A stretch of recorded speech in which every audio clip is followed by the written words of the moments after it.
বিরতির পর স্বাগত। এখন খবর বিস্তারিত। ফের একবার কাশ্মীরে নিয়ন্ত্রণ রেখা বরাবর গুলি চালিয়ে সংঘর্ষ বিরতি লঙ্ঘন করল পাকিস্তান। আগামীকাল প্রধানমন্ত্রী নরেন্দ্র মোদীর লাদাখ সফরের আগে সীমান্তে গুলি চালিয়ে উত্তেজনা তৈরির কাজ করল পাকিস্তান। পাল্টা জবাব দেয় ভারতীয় সেনারাও। ফের একবার কাশ্মীরের নিয়ন্ত্রণ রেখা বরাবর গুলি চালিয়ে সংঘর্ষ বিরতি লঙ্ঘন করল পাকিস্তান। মঙ্গলবার প্রধানমন্ত্রী নরেন্দ্র মোদীর লাদাখ সফরের আগে সীমান্তে গুলি চালিয়ে উত্তেজনা তৈরির কাজ করল পাকিস্তান। এ নিয়ে গত 48 ঘন্টায় 3 বার। সেনা সূত্রে খবর, রবিবার রাতে জম্মুর আর্নিয়া সেক্টরে নিয়ন্ত্রণ রেখা বরাবর স্বয়ংক্রিয় অস্ত্রশস্ত্র নিয়ে ভারতীয় সেনা চৌকি লক্ষ্য করে গুলি চালাতে থাকে পাক সেনা। পাল্টা জবাব দেয় ভারতীয় সেনাও। এই ঘটনায় গুরুতর জখম 2 বিএসএফ জওয়ান। এ নিয়ে শুধুমাত্র আগস্ট মাসেই 3 বার সংঘর্ষ বিরতি লঙ্ঘন করল পাকিস্তান। এবার শুধু আন্তর্জাতিক সীমান্ত সংলগ্ন ভারতীয় সেনার 10 চৌকিই নয়, পাক সেনাদের লক্ষ্যবস্তু হয়ে উঠেছে অসামরিক এলাকাও। সীমান্ত সুরক্ষা বাহিনীর এক মুখপাত্র জানিয়েছে, রবিবার রাতে 10:30 নাগাদ পাক রেঞ্জাররা আর্নিয়া সেক্টরের নিকোয়াল ও বুধুয়ারে তাদের বর্ডার আউটপোস্টে স্লিপার ছোড়ে। এরপর 10 গার্ড পোস্টেও হামলা চালায় তারা। পরে পিট্টাল, পিন্ডিচরকান, কাকেডি কোথে, চিনাস, নোয়াপিন্ড এবং যোগনা চক চৌকিগুলি লক্ষ্য করেও গুলি বর্ষণ করে। পাল্টা উত্তর দেয় ভারতীয় জওয়ানরাও। সকাল 7টা নাগাদ গুলির লড়াই থামে। ঘটনায় 2 জন বিএসএফ জওয়ান সামান্য জখম হয়েছেন। তাদের হাসপাতালে ভর্তি করা হয়েছে। 4 बजे सुबह पाकिस्तान से बम आया था, उधर से फटा पास ही घर के पास ही, तो उधर से ये फिंगर लगी इसको। अच्छा, ये क्या कर रहे थे? कुछ नहीं कर रहे, सोया था घर में ही फटा? घर में सुबह 4 बजे घर के सामने? घर के सामने।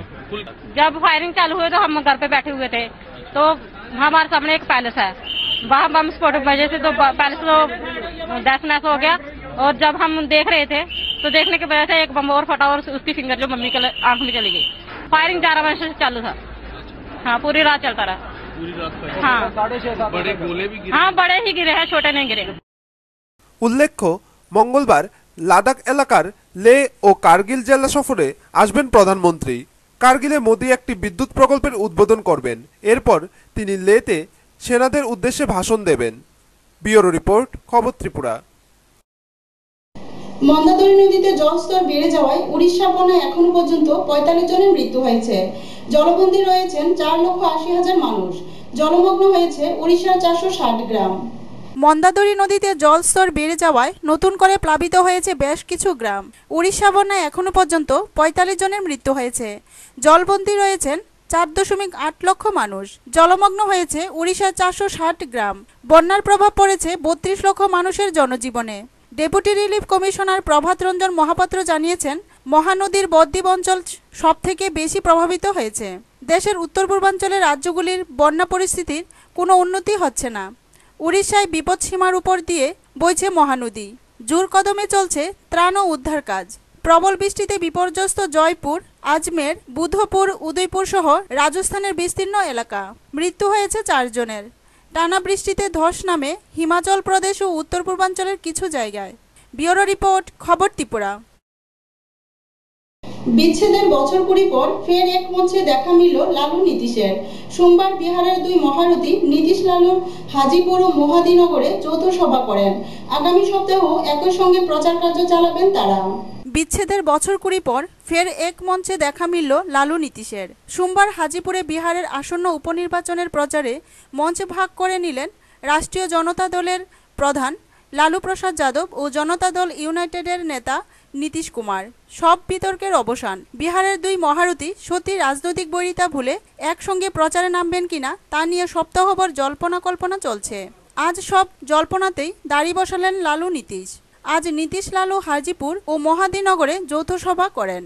আগামী সপ্তাহ একই সঙ্গে প্রচার কার্য চালাবেন তারা। যদিও লালু নীতিশের যৌথ সভাও লোক টানতে ব্যর্থ হল। 2005 সালে বিজেপির সঙ্গে জোট বাঁধে লালুর আরজেডিকে গতিচ্যুত করে বিহারে সরকার তৈরি করেছিলেন নীতিশ কুমার।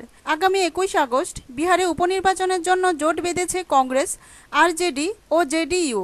70-এর দশকে জনতা দলের উঠতি নেতা লালু নীতিশ পরবর্তী সময়ে নিজেদের অন্য রাজনৈতিক দল প্রতিষ্ঠা করেন।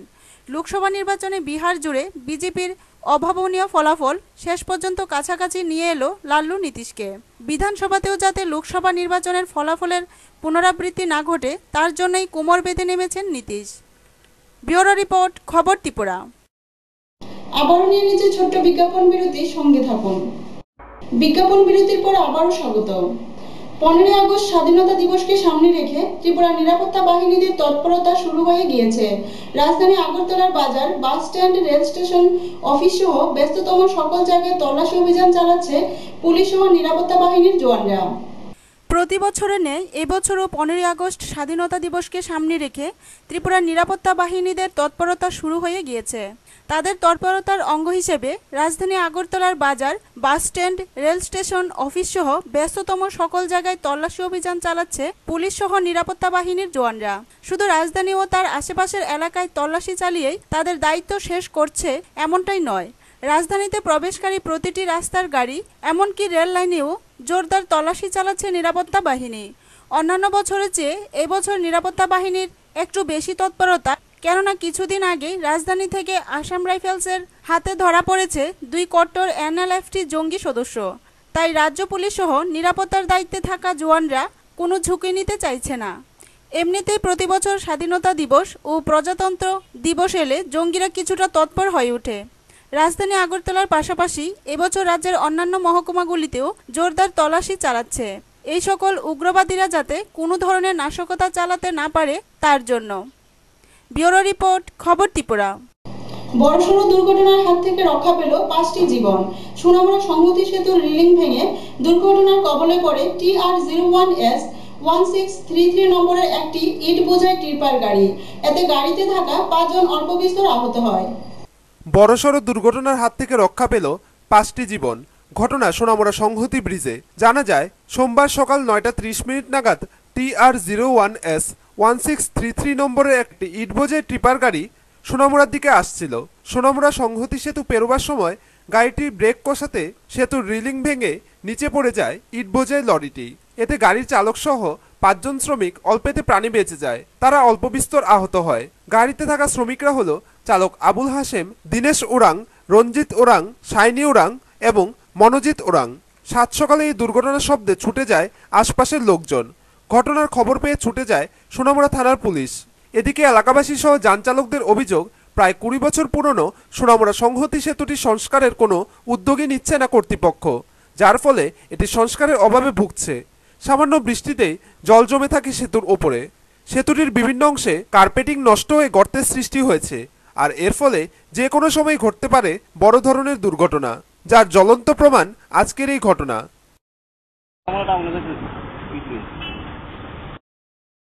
সময় গাড়ি ব্রেক দিয়েছে সামনে মেইনলি ভাঙ্গে সেই স্টিয়ারিংটা লক হয়ে গেছে। তারপরে স্টিয়ারিংটা নিয়ে রাখতে পারছে না, গাড়ি গিয়ে এদিকে পড়ছে।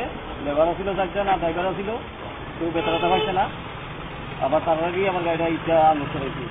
ব্যুরো রিপোর্ট, খবর ত্রিপুরা। কন্যা সন্তান জন্ম দিয়ে গুরুতর অপরাধ করেছে নবনীতা। তার শাস্তি হিসেবে শাশুড়ি বধূ নবনীতার গায়ে আগুন লাগিয়ে দেয়। বর্তমানে সে জিবি হাসপাতালে চিকিৎসাধীন। ঘটনা বিশালগড় থানাধীন মধুপুর হাসপাতাল চমুনি এলাকায়।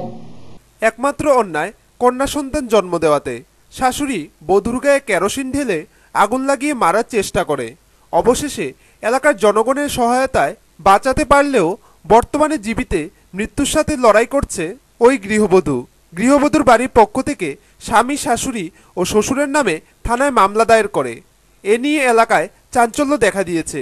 ঘটনার বিবরণে জানা যায়, অমরপুরের দীপক দাসের মেয়ে নবনীতা সূত্রধরের সাথে বিশালগড় থানাধীন মধুপুর হাসপাতাল চৌমুনির বিমল সূত্রধরের ছেলে চন্দন সূত্রধরের 1 বছর পূর্বে সামাজিকভাবে বিয়ে হয়। যথারীতি সব দাবি দাওয়া মিটিয়ে দেওয়া হয়, কিন্তু বিয়ের কিছুদিন পর থেকেই শাশুড়ি কাজল সূত্রধর, শ্বশুর বিমল সূত্রধর এবং স্বামী চন্দন সূত্রধর নবনীতা সূত্রধরের সাথে অসভ্য ব্যবহার চালিয়ে যাচ্ছে।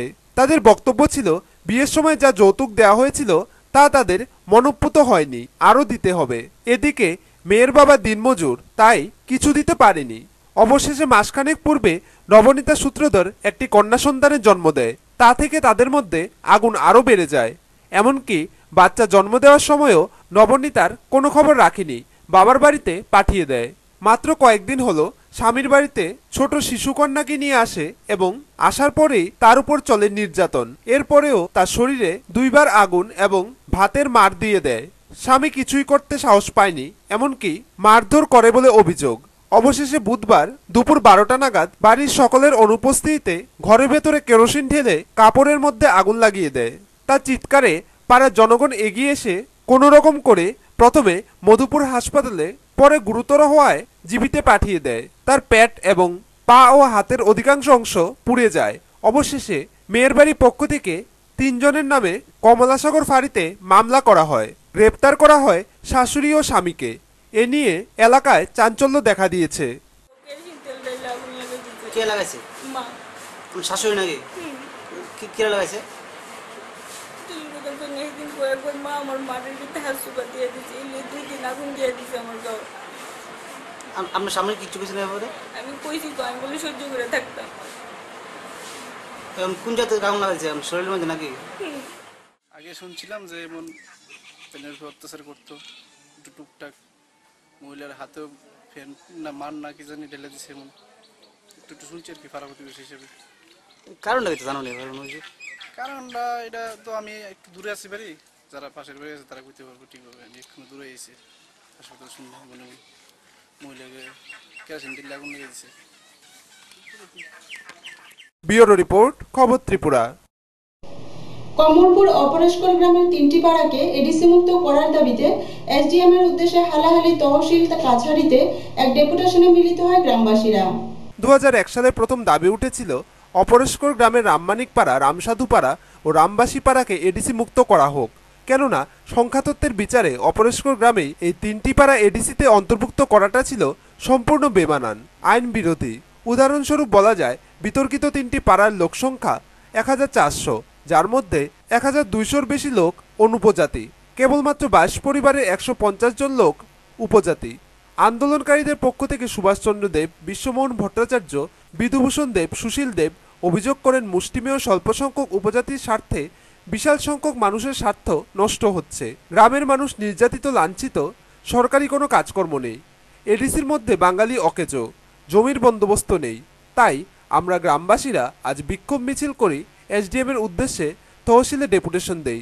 উদ্দেশ্য একটাই, অপরেশকর গ্রামের রামমানিকপাড়া, রামবাসী পাড়া এবং রামসাধু পাড়াকে এডিসি থেকে মুক্ত করা। প্রসঙ্গত, ওই দিন 5 শতাধিক গ্রামবাসী অপরেশকর গ্রাম থেকে মিছিল বের করে হালাহালি বাজার পরিক্রমা করে হালাহালি তহসিল কাছাড়িতে জমায়েত হয়। সেখান থেকে 5 সদস্যের প্রতিনিধি দল মহকুমা শাসকের উদ্দেশ্যে তহসিলদার অজিত নাগের কাছে তাদের ডেপুটেশন তুলে দেন। আমরা তো বহুদিন ধরে এই অপরাধ করে বাঙালির সংখ্যায় বেশি, অথবা আমরা এডিসির মধ্যে পড়ে আমরা নির্যাতিত, নিপীড়িত, লাঞ্ছিত, বঞ্চিত। আমাদের জন্য কোনো সুবিধা নাই, কোনো সরকারি উন্নয়নমূলক কোনো কাজকর্মও নাই, আমাদের পাওনা টাওনাও কিছুই নাই। এডিসির মধ্যে বাঙালি অকেজো, সব ট্রাইবেলের কাছে জায়গা জমিন ব্যক্তি, নাইলে আমরা এই যে জায়গা জমিন কিনতাম, বেচতাম। ব্যুরো রিপোর্ট, খবর ত্রিপুরা। এসএফআই টিএসইউ তুলামুড়া অঞ্চল কমিটির উদ্যোগে স্বাধীনতা সংগ্রামী শহীদ ক্ষুদিরাম বসুর 107তম শহীদান দিবসে এক রক্তদান শিবিরের আয়োজন করা হয় উদয়পুর তুলামুড়ায়। শিবিরে 53 জন রক্তদাতা স্বেচ্ছায় রক্তদান করেন। 11ই আগস্ট 1908 সালে স্বাধীনতা আন্দোলনের সর্বকনিষ্ঠ কর্মী ক্ষুদিরাম বসুকে ব্রিটিশ সরকার ফাঁসির কাস্টে ঝুলিয়ে দেয়। অপরাধ ছিল ভারতবর্ষকে ব্রিটিশ সাম্রাজ্যবাদের হাত থেকে মুক্ত করার সংগ্রামে লিপ্ত ছিলেন ক্ষুদিরাম বসু। মাত্র 19 বছর বয়সে হাসতে হাসতে ফাঁসির কাস্টে ঝুলে ভারতের স্বাধীনতা সংগ্রামকে শক্তিশালী করে গিয়েছিলেন। এসএফআই টিএসইউ ধারাবাহিকভাবে ক্ষুদিরাম বসুর শহীদান দিবস পালন করে থাকে। গোটা উদয়পুর বিভাগে পালিত হয় এদিন শহীদের শহীদান দিবস। তুলামুড়া উচ্চতর মাধ্যমিক বিদ্যালয়ে এসএফআই টিএসইউ তুলামুড়া অঞ্চল কমিটির উদ্যোগে হয় রক্তদান শিবির। শিবিরে উদ্বোধন করেন কাকরাবন পঞ্চায়েত সমিতির সদস্য কেশব সেন, ছিলেন এসএফআই রাজ্য সম্পাদক নবারুণ দেব, কাকরাবন পঞ্চায়েত সমিতির সদস্যা পূর্ণালক্ষ্মী মুরা সিং, চিকিৎসক ডক্টর সুজিত রায়, ছাত্রনেতা শুভ চক্রবর্তী। একজন মহিলা সহ স্বেচ্ছায় 53 জন রক্তদান করেন এদিন। শহীদ ক্ষুদিরামের শহীদান দিবস উপলক্ষে এসএফআই উদ্যোগে উদয়পুর বিভাগের তেলিয়ামুড়া অঞ্চলের রক্তদান শিবির।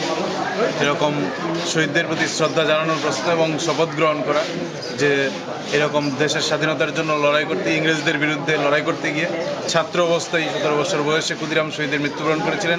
আজকের দিনে আমরা মনে করি ছাত্রদের এই গোটা দেশের রাজনৈতিক এবং সামাজিক প্রেক্ষাপটের উপর দাঁড়িয়ে আমাদের দেশটাকে আরো সুন্দর করে তৈরি করা, আরও সমৃদ্ধ দেশে পরিণত করার জন্য ছাত্রদের ভূমিকা গ্রহণ করা, লড়াই অংশগ্রহণ করা এবং লড়াই অংশগ্রহণ করার জন্য শপথ গ্রহণের একটা অন্যতম দিন হচ্ছে 11 আগস্ট ক্ষুদিরামের শহীদ দিবসে। ফলে এই রক্তদান শিবিরের মধ্য দিয়ে আমরা শপথ নিতে চাই দেশের শিক্ষা সার্বভৌমত্ব রক্ষার লড়াইয়ে আগামী প্রজন্মের ছাত্রছাত্রী এগিয়ে আসবেন, গোটা দেশকে উন্নত জায়গায় সমৃদ্ধ দেশে তৈরি করার প্রশ্নে ভূমিকা গ্রহণ করবেন।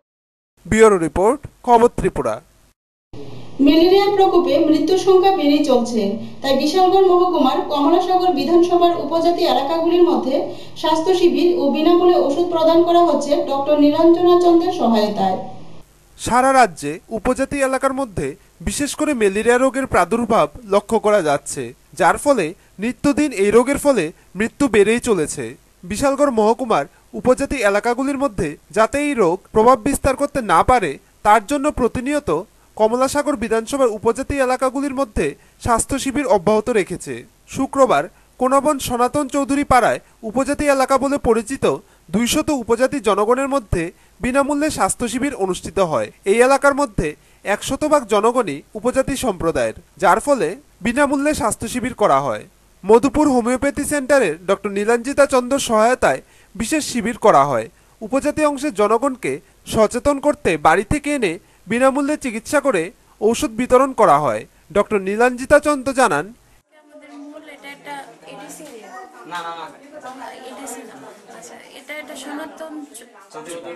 সনাতন চৌধুরী পাড়া, এটা ট্রাইবেল বেল্ট। তো এখানে তো পুরো মানে এখন প্রায় পুরা মানে ম্যালেরিয়ার বেশি পুরা মানে প্রাদুর্ভাব শোনা যাইতেছে বা পুরো মানে ছড়াইতেছে। প্রায় জ্বর, কাশি, সর্দি, ডায়রিয়া, পাতলা পায়খানা। তো এটা প্রায় আমাদের মানে হসপিটাল বা বিভিন্ন স্বাস্থ্যকেন্দ্রে মানে প্রায় এই সমস্যা নিয়ে মানে রোগীরা পুরো মানে ভর্তি হইতেছে। তো এটা মানে বেসিক্যালি কেন হইতেছে বা কি কি কারণ, তো এই এরিয়াতে আমাদের আসারও একটাই উদ্দেশ্য যে প্রত্যেকটা এখানে ট্রাইবাল বেল্ট, তো তাদের সাথে একসাথে মানে পুরা কি কি তাদের প্রবলেম হইতেছে বা কোন জায়গাতে কি মানে স্বাস্থ্যের অসুবিধা হইতেছে, তো এটাই আমাদের মানে জানার উদ্দেশ্য। এই এলাকায় উপজাতি অংশের মধ্যে স্বাস্থ্য শিবির বেশ উৎসাহ লক্ষ্য করা যায়। এলাকার জনগণও দারুণ খুশি। ব্যুরো রিপোর্ট, খবর ত্রিপুরা। ত্রিপুরা শিশু কল্যাণ পরিষদ উদয়পুর শাখার উদ্যোগে জাতীয় চিত্রাঙ্কন প্রতিযোগিতা অনুষ্ঠিত হলো উদয়পুর কেবিআই স্কুলে। 193 জন ক্ষুদে প্রতিযোগী অংশ নেয় এই প্রতিযোগিতায়। ত্রিপুরা শিশু কল্যাণ পরিষদ উদয়পুর শাখার উদ্যোগে জাতীয় চিত্রাঙ্কন প্রতিযোগিতা অনুষ্ঠিত হলো উদয়পুরে। উদয়পুরের কেবিআই স্কুলে রবিবার অনুষ্ঠিত প্রতিযোগিতায় গোমতী ও দক্ষিণ ত্রিপুরা জেলার 193 জন ক্ষুদে প্রতিযোগী অংশ নেয়। Red, yellow, green, white, blue 5টি বিভাগে অনুষ্ঠিত হয় এই প্রতিযোগিতা। ইন্ডিয়ান কাউন্সিল ফর চাইল্ড ওয়েলফেয়ারের ব্যবস্থাপনায় গোটা দেশে এদিন চিত্রাঙ্কন প্রতিযোগিতা অনুষ্ঠিত হয়। রাজ্যে আগরতলা, উদয়পুর ও ধর্মনগর 3টি স্থানে অনুষ্ঠিত হয় প্রতিযোগিতা। প্রতিযোগিতাকে ঘিরে ছিল ব্যাপক উৎসাহ। জাতীয় স্তরের এই প্রতিযোগিতায় গত 3 বছরে উদয়পুরের বিশেষ সাফল্য রয়েছে। শিশু কল্যাণ পরিষদের ব্যবস্থাপনায় Indian council for child welfare এর ব্যবস্থাপনায় আজকে সারা দেশে জাতীয় চিত্রাঙ্কন প্রতিযোগিতা হচ্ছে। আমাদের রাজ্যে 3টি সেন্টারে প্রতিযোগিতা হচ্ছে, আগরতলা, উদয়পুর এবং ধর্মনগরে। এখানে উদয়পুরের কেবিআই সেন্টারে গোমতী এবং দক্ষিণ জেলার 193 প্রতিযোগী অংশ নিয়েছে। আরও বেশি সংখ্যক ফর্ম নিয়েছিল, সবাই আসেনি।